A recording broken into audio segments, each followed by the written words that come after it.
I'm your host, Shawn Needham, along with my producer, Lindsay, in the studio today. And today, my wonderful wife is missing because we have a full studio with two guests in it today, and their names are Amador and Lisa Castro, and they are going to share their daughter's journey about epilepsy. This is a powerful story, you guys. If anybody you know or yourself has dealing with epilepsy or any kind of seizure disorder, please tune in. Share this podcast with them.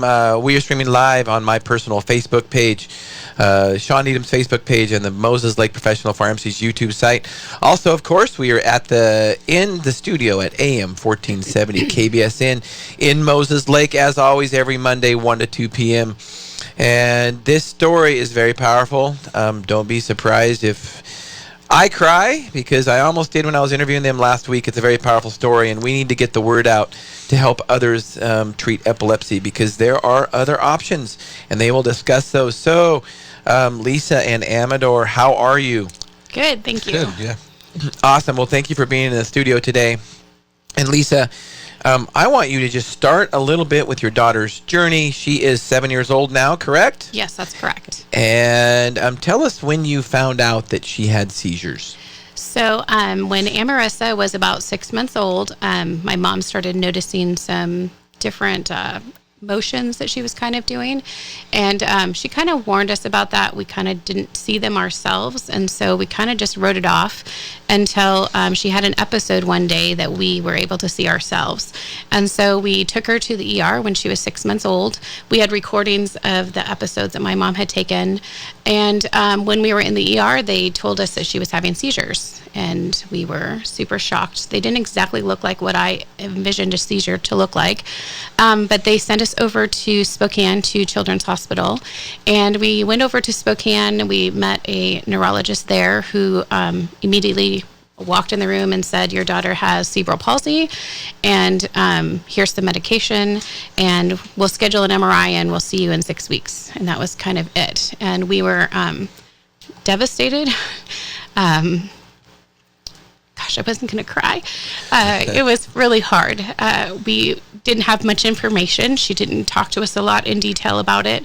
The 6 weeks seemed like a really long time, so we called Children's Hospital in Seattle and asked them if they would get us in immediately, because we just didn't want to wait. And so Children's Hospital in Seattle took us in right away.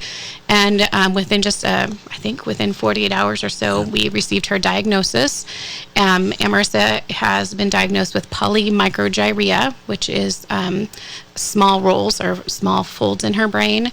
She was also diagnosed with microcephaly, epilepsy, and cerebral palsy.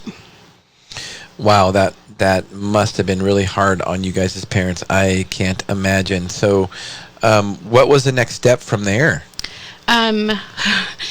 It was really overwhelming. I remember that day so clearly when the doctor called with the diagnosis. It was really hard. At that point, it was just the start of a lot of doctor appointments. They began her on a medication right away, and just told us just kind of take one day at a time. Progressively, as the time went on, her seizures just began to get worse and worse. They just did not get better. So every solution was adding her to another medication. So every time we met with the doctors and her seizures were not controlled, it was, let's try another medication. Eventually, they did do a VNS machine, which they went in and did surgery, put this little machine in that kind of shocked her a little bit. I don't know how else to describe it. That had zero success. And so to about a little over a year ago, she reached a point of having about 25 grand mal seizures a day. And at that point, we had heard about the keto diet. We had talked to doctors about that option, and they just kind of shut us down. So about a year and a half ago, she was on 6 medications and having multiple grand mal seizures a day. Wow. So tell me a little bit, when we had the pre-show conference, you were talking about some of the things that the doctor told you that wasn't very pleasant after the diagnosis. What were some of those things about your daughter being deaf and blind? And tell us about that. Not very good to hear as a parent. Yeah, so we went to a specialist who specializes in polymicrogyria. He is a world-renowned specialist and deals with all children of this diagnosis. When we met with him, He was very short and very rude and unkind. He basically told us when she was about 6 or 7 months old that we needed to prepare to financially support her for the rest of her life, that she would be in a wheelchair, that she would never walk, she would never speak, she would be deaf, she would be blind. He literally said to us, I will never forget, he said, she will sit in a wheelchair and slobber for the rest of her life. And that would have to tube feed her. Yeah. And so we left that appointment speechless. I don't know. It was a horrible, horrible appointment. We just left. I mean, she at that point wasn't crawling or really. I mean, she was mobile, kind of. I mean, she'd roll around, but that was kind of it. We went back to that doctor one more time, which I don't even know why we decided to torture ourselves, but we went back one more time for a follow-up. And at that point, Amarissa was crawling, and she had crawled across the room to the doctor and pulled herself up on his knees and stood at him and looked him right in the eyes. And I just remember thinking, he just looked at her and he was like, well, this shouldn't be happening. We were like, but she's a success story. She's not what you told us that she was going to be. And he just basically didn't care. He was like, he just left the room, and the nurse apologized for his bedside manners and basically just said she's sorry that she sees what success Amarissa's had and how well she's done. And she recognized that. Amador, how did that make you feel as a dad watching this? Oh, I was upset. Like, as a dad, you want to protect your kids and do whatever you can for them. And the doctor was just negative the whole time. He was more interested in his research with the PMG part of it than he was anything else. Than trying to give us hope or anything. He was just all about his research and kept asking us for, to give samples of our saliva and stuff so he can do research for himself, than helping us, deal with what our life was going to be like with our child. So, well, what a great moment when your daughter crawled up to the doctor and looked him in the eyes. And I think that's probably a little bit of foreshadowing there. And it's just amazing to me. Unfortunately, we hear these stories quite often, and, doctors aren't God, and they have no idea what could happen in the end. And we hear it all the time about doctors that tell people that they'll never walk again. And of course, they prove that doctor wrong. So it's too bad that we don't have doctors that really can provide hope with, to parents. And obviously it sounds like that doctor did not have very good bedside manner. And it reminds me of a story I was taught by one of my preceptors. And it sounds exactly where Amador is at. Why should I care what you know if you don't act like you care? Serious. So true. And if you and anybody listening, viewers, if you need to have a healthcare professional that cares. Doesn't matter what they know. It matters if they care. And that being said, if anybody wants to call me part of the show, call in. We're taking callers, 509-765-1470. Okay, Lisa, so continue your story. You found out about, you tested her later and she wasn't deaf, she wasn't blind. Yeah, so go ahead. We actually we spent a whole day. We actually had taken our other children with us to that appointment. The poor kids suffered for an entire day. I'm not kidding you, the entire day of having her eyes tested.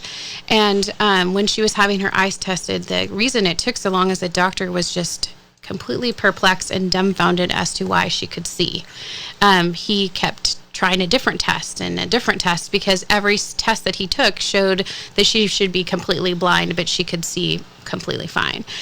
He finally, just at the end of the day, was like, I have no other tests to run. I have no answers for you. And we finally said, well, we don't need an answer. Who cares what it shows? She can see. So It didn't really matter. We were like, why are we doing this? She can see. We don't care why. So it just seems like that's how Amarissa has been through this whole journey. The doctors would run a hearing test and she should be deaf, but she can hear completely fine.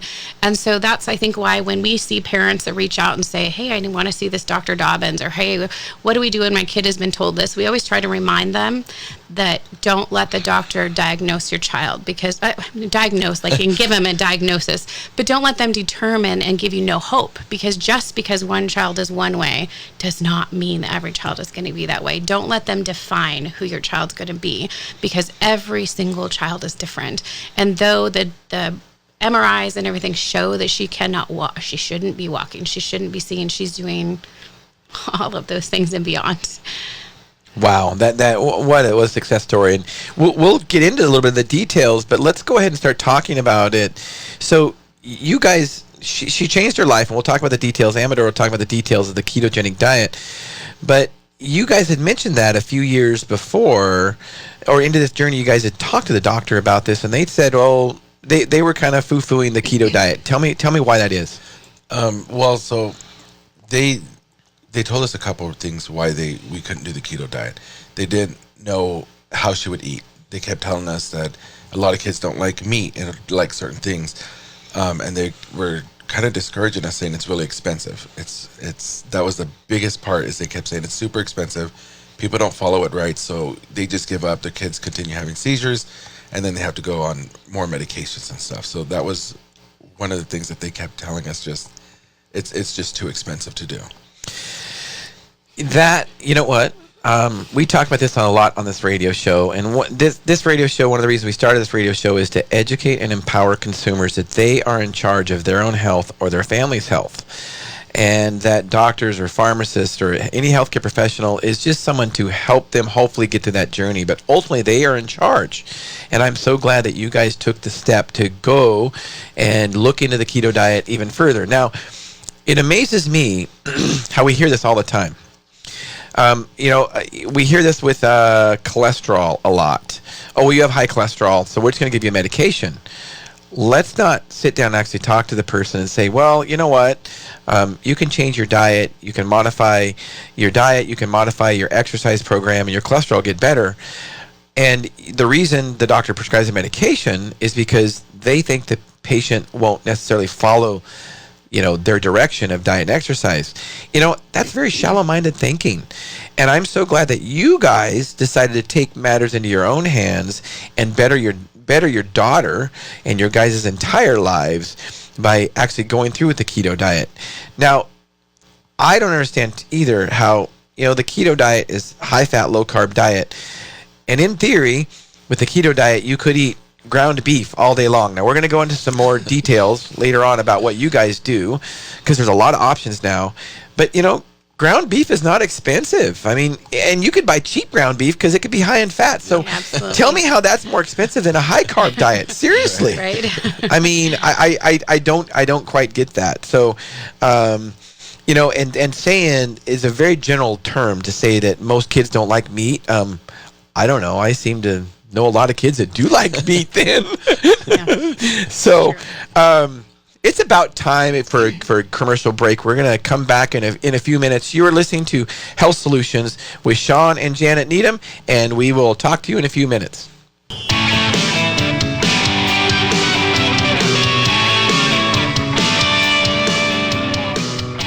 Hello and welcome back to the second segment of Health Solutions with Shawn and Janet Needham. If you missed our first segment, we have Lisa and Amador Castro on our show discussing their daughter's journey through seizures. And unfortunately, I've had the privilege to, follow this journey from the time she was young, because I realized that she had some issues when she was young. So Lisa, confided in Janet and I as pharmacists to kind of help them through this journey a little bit. And I am so honored to be part of that journey and so honored to have them on the show. I can't tell you how excited I was when Lisa had talked to Janet, a few months ago, I guess, and said, and told her about how the keto diet has changed her life. And Janet actually told me later, and I was so excited about that. And almost, I got to be honest with you, I almost didn't believe it. Because, we talk on this radio show all the time how important diet is, right? We talk about it all the time. And the obvious ones: diet affects diabetes, it affects weight, it affects high blood pressure, it affects high cholesterol, sleep apnea, all kinds of other things. But seizures, seriously? I was very, very surprised. And then through this journey, and here I am, I'm a healthcare professional, and I'm supposed to, and I kind of tout that I know about diet and exercise, right? I was completely ignorant of the ketogenic diet and how it actually started as a diet to help epilepsy. And that, to me, I could almost not believe. Did I learn that in pharmacy school? Nope. Do most doctors learn that in medical school? Probably not. I'm generalizing there, but probably not. I've never heard it as 26 years as a pharmacist. So I'm super excited to have them on the show and share their journey. Amador, thanks for being on our show. And since you're kind of the expert in the diet, Lisa says, and you really help your wife and daughter go through that journey. Tell us a few other things that you did try first. I think you guys did try CBD first, correct? Yeah, we did try it earlier on a few years ago. We talked to the doctors about trying it because, we heard about how it helps people, and we saw videos and stuff, and, you never know what to believe. We talked to the doctor, and he said, you can try it. It's totally fine to try. So we did, but we found some problems with it. Like, there's not a lot of consistency and the amount of CBD and stuff, and even if you buy the same product a month later, it could be different. It just didn't work the way everybody told us that it was going to work. Her seizures, we had, I think, 2 or 3 days throughout the whole time we were trying it where she had no seizures, but then the next day they were worse. So it didn't work the way it was hyped up to work for us. Well, and I figured we would get that question because, there are a lot of people that do try that. And I think for some people it does work. Yeah. And I know as a pharmacist, I will tell them we don't sell at our pharmacy. And I don't know a lot about the details of CBD. But I'll tell people all the time that, if it doesn't hurt you, try it and see if it works. And if it works, great. And I do know personally, I have a friend that his daughter did respond to CBD, and she did have epilepsy. So tell me about the journey of you finally deciding to do the ketogenic diet. So a couple years ago, we have a cousin who talked about the keto diet because he wanted to lose weight. So I started researching it and talked to the doctors about what can we try it with our daughter. And like I said earlier, they, kind of didn't want us to do that. It wasn't the way to go. And I remember the doctor telling us early on, like, we have, I think he said, like 60-something different medications to try. Okay, now wait a minute. Sorry to interrupt you. 60-something different medications, okay? And this is coming from a pharmacist, obviously. The first 5 or 6 weren't working, right? Right. At all. Right. No. In fact, tell me the journey how every time you added the medication, it got worse. Yes. Absolutely. So her seizures, every time we added, her seizures would get worse. So he's like, okay, let's put this medication and add this one in there and see how that works. Well, they all work for a few days or a couple weeks, but then her seizures get worse and worse. And early on, her seizures started off with, just kind of a little twitch here and there. And that's what we were noticing. But then she went into grand mal seizures. And even with all these medications, nothing was getting better. Nothing was working. But he told us we have all these other medications we can try. We can take some off and try new ones. And looking at the side effects and everything else that was going to happen to her, we just kept telling him we don't want to try new ones. We want to try the keto diet for her. And that's what we did. It took a lot of fighting on our part to convince the doctors that we're capable and we're able to do this for our child. So, and it shouldn't really be that hard. Ultimately, he should help you along that process. And in my opinion, he should say, hey, what we're doing is not working. I don't care how smart the neurologist was, how smart the doctor was. Obviously what he was doing was not working. It's not just his fault. It's just, and your daughter might have been a very unique case. I get that. But I think we need to empower patients and family members of their kids that they are in charge of their own health care, and that us as healthcare professionals are just along for the ride to help them, give them some ideas. So how long ago was this that you decided to embrace the keto diet? And what was the straw that broke the camel's back? So Aunt Marissa and I had gone on a vacation together. We were back in Washington, D.C. in April. I believe it was April. At that point, the doctors had kind of given us the flag that we were going to go ahead and try the diet. But what kind of was the last straw was that she had, and actually before our trip, she had a really bad seizure and fell and cracked her head open. And at that point, she was having, like we said, 25 grand mal seizures a day. And so when that happened, we kind of were just at a loss. We just were like, we just can't do this anymore. We need to do something different. Lisa, for our listeners, just to clarify, sometimes we use these terms and we think they're common knowledge, but grand mal might not be common knowledge. Will you explain what a grand mal seizure is and what it is like, and you too, Amador, what it is like to witness your daughter having a grand mal seizure and 25 of them a day? Will you explain what that is? Horrible. I don't. So what is a grand mal seizure? So she, for her seizures, her eyes would roll back, her face would turn blue. It felt like she, or sounded like she would stop breathing. She would shake, or twitch really hard. There would be a gurgling sound that would happen in her voice or her throat, and it just kept going. Like sometimes 17, 18 minutes of her doing that, and it's an ugly feeling because there's nothing you can do to stop it and help your child. Did rescue meds help at all during those times? Yeah, so the rescue meds, we did carry rescue meds with us all the time. Her seizures got to where when she was a baby, you could hardly tell when she was having a seizure, and we kind of questioned it. By this point, her seizures were so bad she would foam at the mouth. There were a few times where she was actually foaming at the mouth. We would lay her on her side and just make sure that she's, out of harm's way from falling. But we, at a 6-minute point, when you have to wait. You have to be tortured for 6 minutes, which is the longest 6 minutes of your life. Oh my gosh! Before you can give her a rescue medication. And so once you give that rescue medication, you have about another 6 to 7 minutes before you can give her a second dose. She would get to that point a few times. It wasn't often, but there were times. Once she gets to the second rescue medication, at about halfway through that's when you're calling an ambulance, because once you give 2 of them, we can't give her a third one. And so by the time you get 3 minutes into your second dose, we're calling an ambulance. For us, she most of the time would come out by the time the ambulance was just about arriving, or they'd be on their way. She'd finally come out of them. So we only made a few trips to the hospital that were actually an emergency. Yeah. And there were no triggers for her. Like there was nothing that, set it off or anything like that. So it's hard. Like when she's eating, and there's all of a sudden a seizure happens, and we had to then worry about, is she going to choke or did something get into her lungs? And so it was not fun. You just lived every moment of our life with eyes on her. We just always had eyes on her. We always got to the point where you just could not be with her. Somebody had to be with her.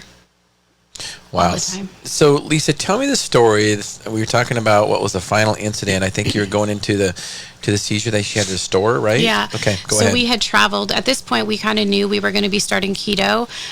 So we were on a vacation, and we had finally done all our training to be able to do keto.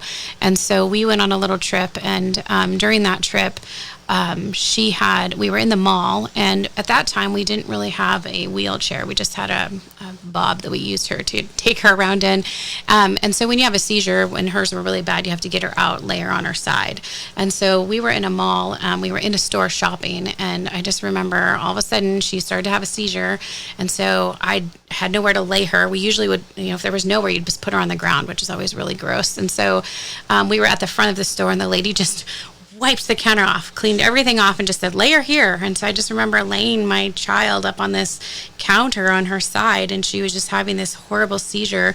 And you just feel like everything stops moving. For us, like, you get to the point where you're just kind of used to it. It's still always painful. No. But the people around you are like, what is going on? They're like freaking out. And so you're trying to stay calm to be able to watch, to take care of her. Everybody always wants to jump to run and call an ambulance. And so people are trying to help you.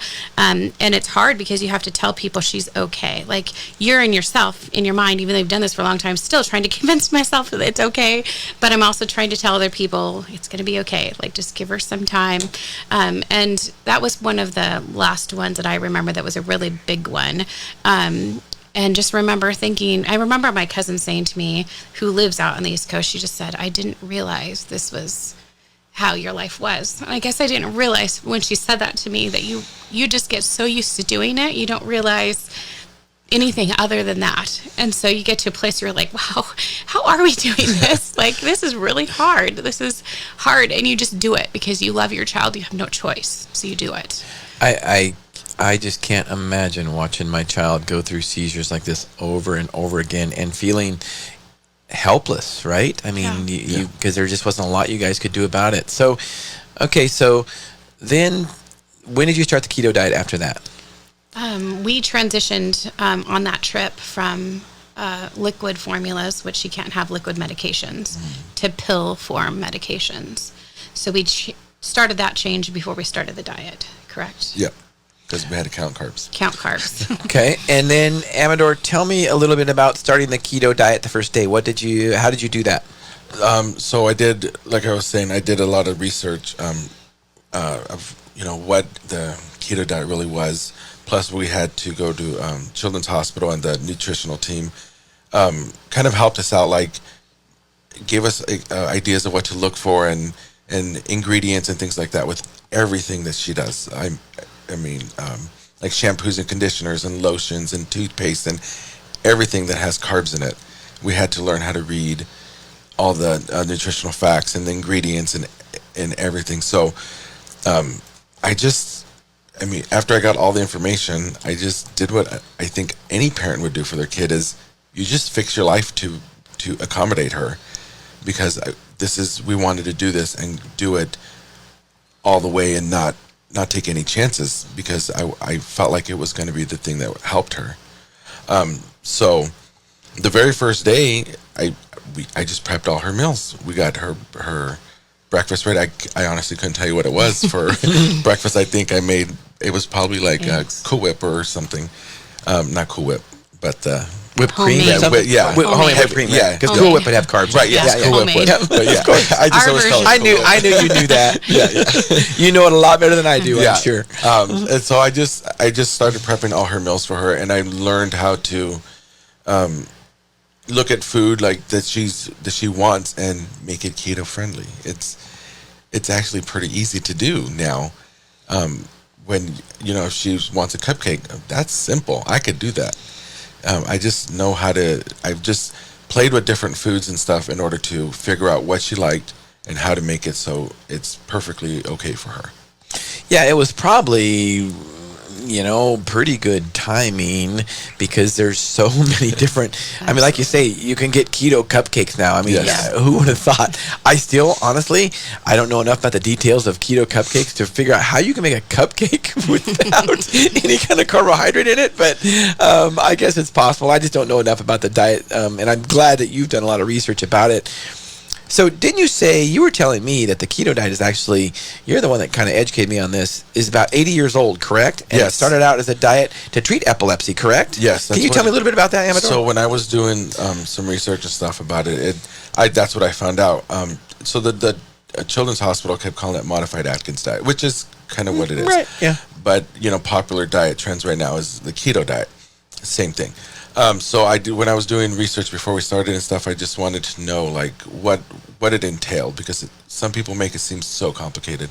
And that's when I found out that over 80 years ago, there was a team who knew that there was some kind of correlation between fat and the brain. And so they tried the keto diet on people with epilepsy and have had a lot of success with it. I don't know where it went off to pump them full of medication rather than staying with keto if it was working. Oh, we'll discuss that later. But that's what I found out and there was actually a lot of success. I'm probably gonna lie about numbers right now, but if I remember correctly, it was about 70% of the people who did that they were doing that on had either lessened or zero seizures after being on the keto diet. Well, I mean, even honestly, Amador, even if it's 50%, I can tell you, being a pharmacist, that's better than most medications. Right. And definitely with little or no side effects. I mean, so those are pretty compelling numbers. Yeah. So go into a little bit about, so you started the keto diet, and tell me what happened over the next 24 to 48 hours. So let's go back, people. This you want to listen to this part. Remember, we're talking about a girl that within the last few days was having 25 grand mal seizures per day. So, Amador, what happened after starting keto over the next 24 to 48 hours? Okay, so we started it, and then after the first day, or I think we kind of looked at each other and was like, she had no seizures today. Wow. It was weird. I don't think we really realized it, actually. Yeah, the second day came, and we're just like, okay, we've been here before with 2 days of no seizures, so let's just keep on going and see what happens. And we're at a year and 2 months. 2 months, and still no seizures. Starting this new diet, and your daughter has been seizure-free for over a year now, right? Yes. Absolutely. She was a little over a year ago. She was on 5 or 6 different medications. How many medications is she on now? None. 0. Yeah. Unbelievable. I mean, seriously, unbelievable. Tell me about every time you guys stopped a medication, how much better your daughter got. That's all you. Go ahead. So you have to understand at the beginning when Amarissa was like learning to, walk and do the different things, she got to where she was walking, she was talking a little bit, but every medication that we added, she started to regress, especially towards the end, towards that adding of the 5th or 6th one that we were on. I can't exactly remember right now, but at that point, I just remember she was becoming what that doctor said. She just was becoming a vegetable. She was getting to where she was walking like she was just super like drunk almost. Drunk, yeah. Kind of just wobbly constantly. She got to where she'd just sit and stare, and she would have drool coming out of her mouth. She just, her words started to go back. I mean, it was painful at that point. That was hard because she had made such great progress, and then the seizures got so bad, and the medications just started making her just more sleepy and more tired and cognitively delayed, and she just was going backwards. And so when we started noticing going backwards, that's when we were really like, we need to do something. And so once we got her on the keto diet, as time went on, they allowed us to start peeling off medications. I think we maybe pushed them a little. We did. Good for you guys. You guys a had little to. harder and faster than Good. they were wanting. Yeah. And so I remember when we got down to the last 2 medications, the doctor was like, okay, well, which one do you want to take off now? And we were like, well, which one has what side effects?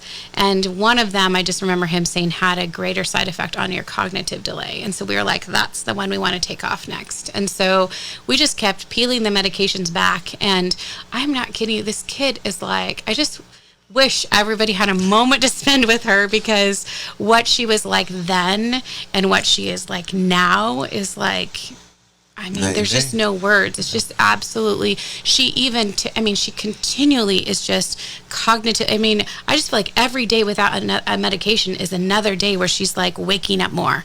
It's like you wake up and you wonder, what is she going to say today? Or what is she going to comprehend today? Like, we went swimming one day not that long ago, and she were playing, and she said, save me, Daddy. And I looked at Amador, and I know this sounds dumb to many of you because your 7-year-old should know what it means when you're playing about saving you. But I looked at him and I was like, she's comprehending joking. She's joking with us, and she knows what it means for her daddy to save her. Those were 2 things that this kid should never have been able to understand or to verbalize. And it's that really small thing that makes you realize how much this has changed her life. And it just means we don't know where she's going to go from here. Right. Well, who knows? Who knows? And I mean, now this is not tears of sadness as it was at the first of the show. This is tears of a success story. Yeah. I love that. And that takes us to our next commercial. You are listening to Health Solutions with Shawn and Janet Needham. We will talk to you in a few.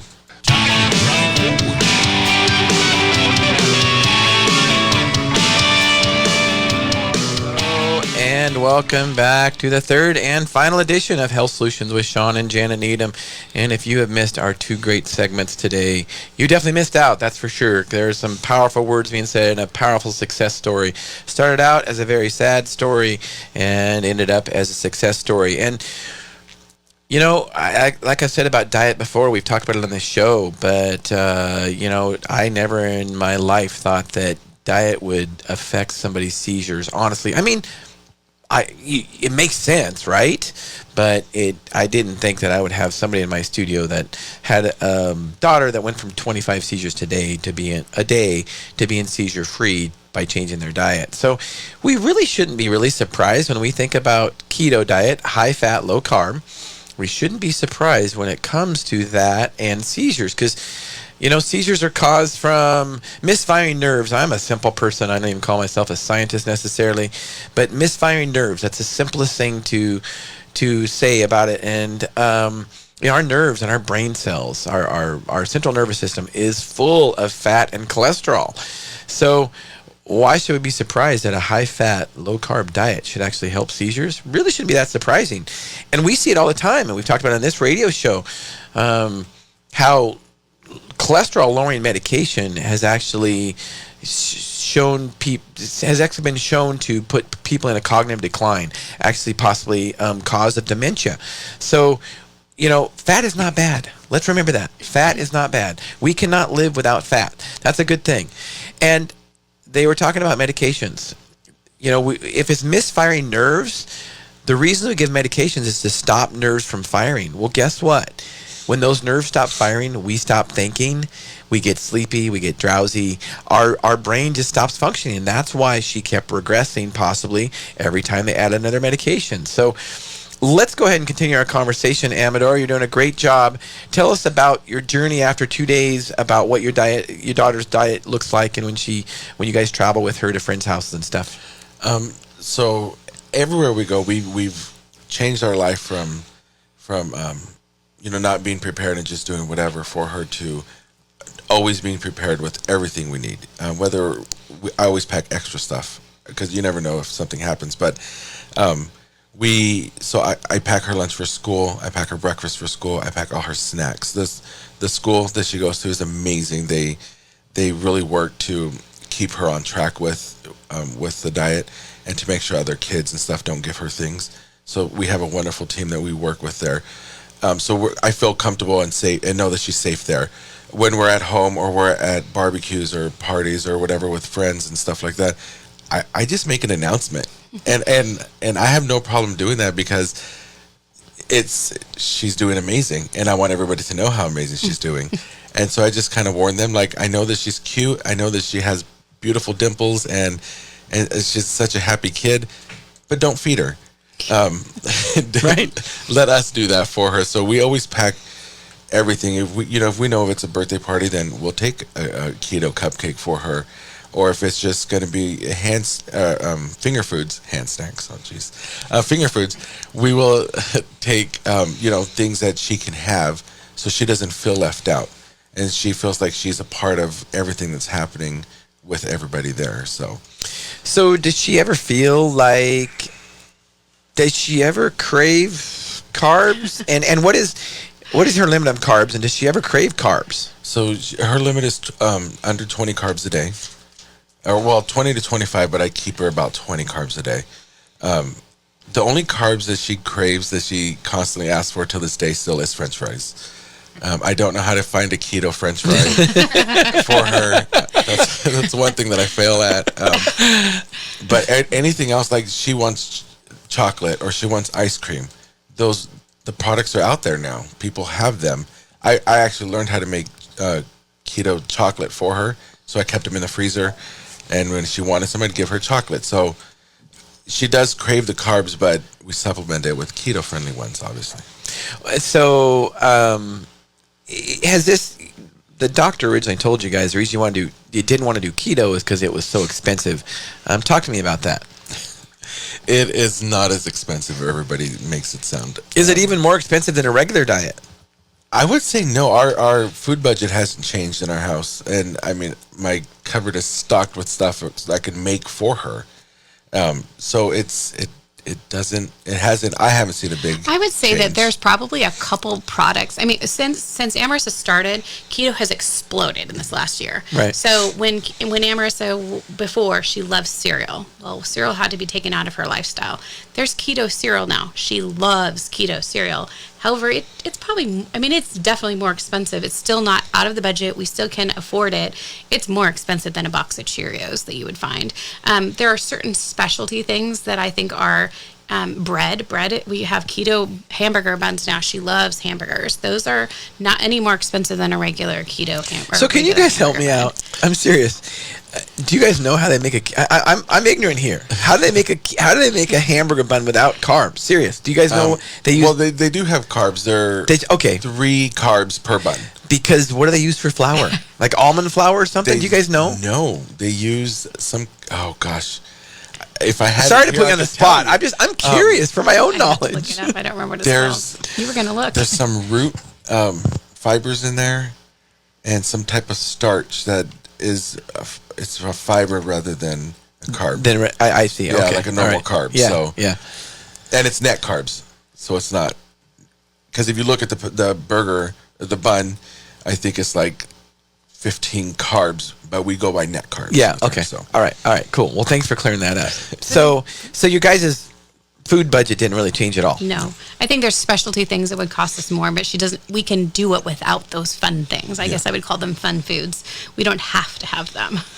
So what are you guys doing in the future? Because eventually you guys aren't gonna be able to follow her around everywhere. So what are you guys doing in the future to make sure that she makes good choice decisions? And another question is, has she ever eaten carbs and had a backslide and obviously she's been seizure free. So, but has she ever eaten carbs? You guys are worried about that, so tell us about that.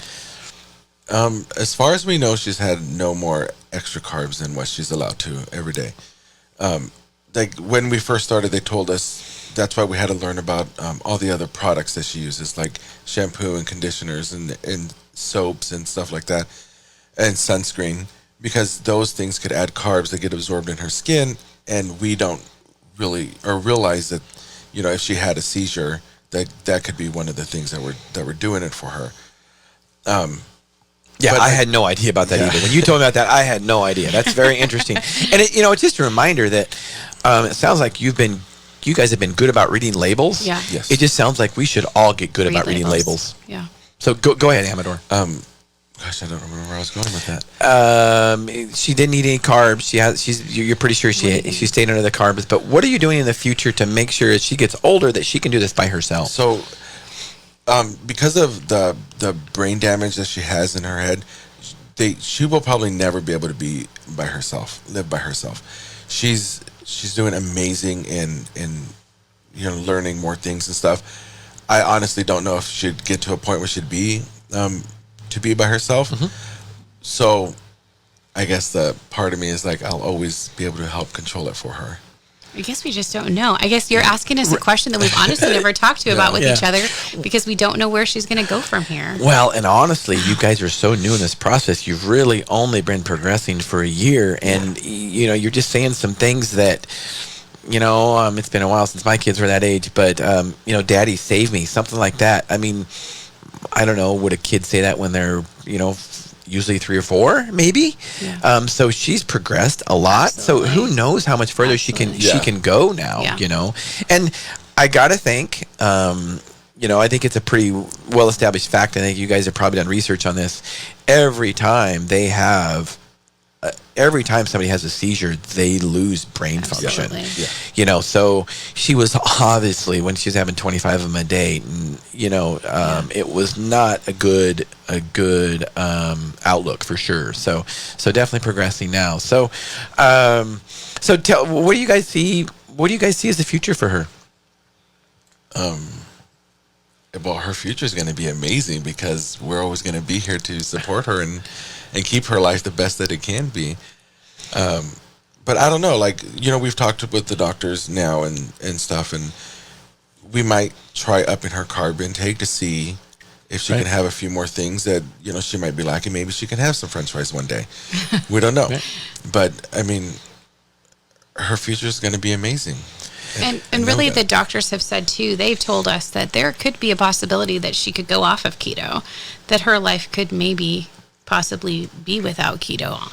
That basically her brain is learning to rewire itself. And so there's a possibility that they've talked about at some point increasing her carbs and then some point potentially taking her off of the keto diet. So tell us about how many doctor's appointments you used to have and now how many you have. So if we didn't count emergency trips to Seattle, I would say we'd probably were there twice a month. And that was since she was 6 months old. So we were there a lot. And there was even times where we had Lisa had to live in Seattle for 2 or 3 weeks for different therapies and stuff for her. So we were there a lot. Now, I think we do a checkup every 3 to 6 months.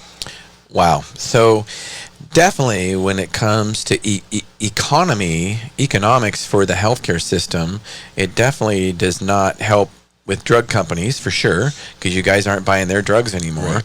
And with the doctor's appointments and things like that. And I get it. A lot of people don't want to realize that we have a healthcare system that does profit off disease, but it is true. And I am not personalizing this against anybody or the doctor. It's just the way the system works.